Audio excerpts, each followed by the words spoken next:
Bye mga kapreni! Feeling ko tuloy, napakakinis na ng mukha ko. Huwag kayong tumatawa dyan. Joke lang. Kuminis-kinis na ang mukha ko mga kapreni, pero ang dark spot, napakahirap tanggalin. Moriate kaya ipahid ko, tanggal siguro to. Char! Gandang-ganda sa sarili, wala namang ganda. Ay talaga naman, huwag ganon. Mali yun. Huwag kang napaka-ano mo. O siya, maiba naman tayo ng topic. Etong charger ng Samsung ko mga kapreni, nasira ni Rui. Yung cord lang naman kapreni, ay gustong gusto ko pa naman to dahil fast charger. Nakabili naman ako kapreni, kaya lang eto na. Yung charger naman ng iPhone ang nasira. Ay talaga naman dalawa pa ang cellphone, magkaiba pa. Yung isa pang FB Messenger at pang upload ko, yung isa naman ginagamit ko pang video-video. Okay na tayo? Sa ganito din nasira mga kapreni, o diba paano ka makakapag-charge? Mismong sinusuksok kapreni, putol na. Maingat naman ako kapreni, kaya lang kasi napakabilis ng bata. Hindi mo mahabol sa sobrang bilis. Charis!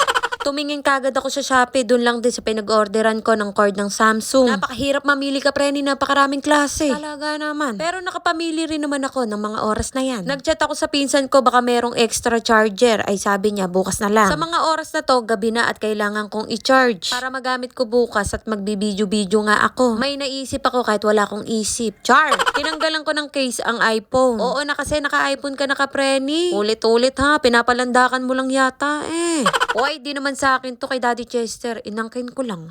At tinanggal ko din ang case ng Samsung Note 10 Plus to kapreni. Kayabang talaga ng kapreni niya. Di naman sa kanya to eh, inangkin lang niya sa asawa niya, yeah. Naalala ko nga pala na meron tong wireless power sharing. Teka, ano ba Tagalog nun? Charis! Manghihiram ka daw ng lakas. Haha! Cellphone to cellphone, pwede ka nang makicharge kapreni. Nung nalaman ko nga to kapreni, ay talagang napahanga ako. Napasabi ng tao na ako. Ilang buwan ko yata tong naging cellphone kapreni bago ko nalaman. O diba, ganda lang talaga ang meron sa akin pero wala akong alam. Sabihing wala rin akong ganda. Ay talaga naman. Kahit magsinungaling na lang kayo, okay na sa akin yun. Ayan, nagcha-charge na mga kapreni. 58% pa pala ang iPhone kung makaproblemado eh, wagas. O siya, bawal magalit dito ha. Dapat ako lang, sorry na. At kinabukasan naman, gusto ko maglinis. Kapag niligpit ko yan, ay gera malala, kapreni. Naglalaro siya, liligpitin mo laruan. O diba, sinong hindi mababatrip sa ganon?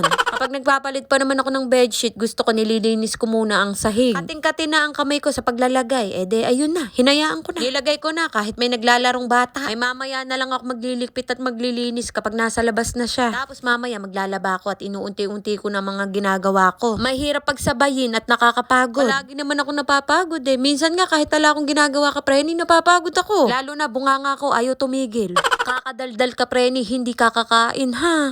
O siya, hanggang dito na lang ang video-video. Maraming salamat sa mga nanood. Bye mga kapreni.